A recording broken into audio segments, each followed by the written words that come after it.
यानंतर बातमी आहे न्यूज 18 लोकमतच्या इम्पॅक्टची। पूरग्रस्त शेतकऱ्यांना नोटिसा पाठवल्याची बातमी न्यूज 18 लोकमतनं दाखवली होती। दरम्यान पालकमंत्री प्रताप सरनाईक यांनी या बातमीची दखल घेतली। सरनाईकांनी जिल्हाधिकारी कीर्तिकुमार पुजार यांच्याशी फोनवरून चर्चा केली।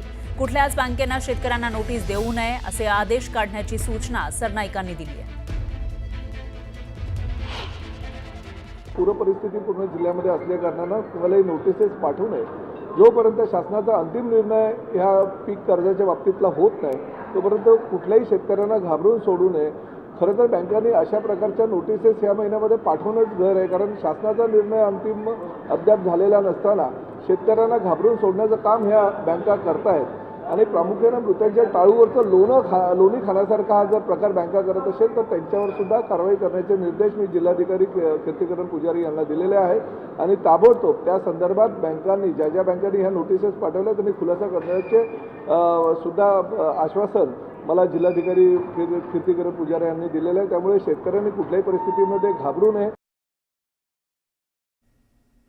दरम्यान पूर आणि अतिवृष्टीमुळे नुकसान झालेल्या शेतकऱ्यांना राज्य सरकारनं हेक्टरी 8,500ची मदत जाहीर केली आहे। मात्र नांदेडच्या हदगाव तालुक्यातील करमोडी या ग्रामपंचायतीनं ही मदत नाकारलेली आहे। शासनाच्या तुटपुंज्या मदतीविरोधात ग्रामपंचायतीनं ठराव केलाय। करमोडीसह अनेक गाव कयादू नदीकाठी वसलेली आहेत। पूर आणि अतिवृष्टीमुळे या परिसरात मोठं नुकसान झालंय। मात्र शासनानं गुंठा 85 रुपये मदत जाहीर केली आहे। म्हणजे प्रति गुंठा 85 रुपये आणि 2 हेक्टरला 8,500 रुपये इतकी मदत दिली जाणार आहे। या तुटपुंज्या मदतीमध्ये पेरणीचा खर्चही निघणार नाही। त्यामुळे करमोडी ग्रामपंचायतीनं ठराव करत ही मदत नाकारली आहे। सरसकट हेक्टरी 50,000 रुपये मदत द्यावी अशी मागणी इथल्या ग्रामस्थांनी केली।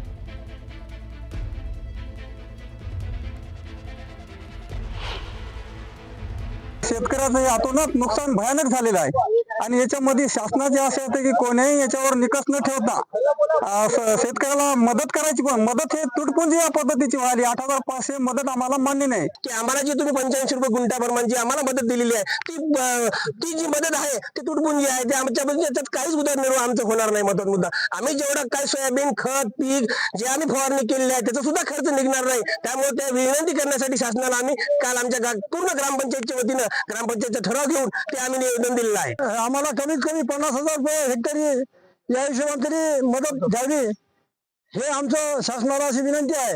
जमीन तर त्याचं खरडूनच गेली हो, जमिनीमध्ये काही शिल्लक राहिलं ना। पुढचं आणखी पिकं कसे घ्यायचे कशी त्यातली माती सुद्धा खरडून गेली, सगळे नाले पडलेले आहेत। तरी आम्ही आता त्याचं पुढचं पर्याय काय करावं, कशी शेती पेरण्यासाठी आम्हाला पर्याय सुचविण्यासाठी अधिकाऱ्यांनी सुद्धा आम्हाला मदत करायला पाहिजे येऊन।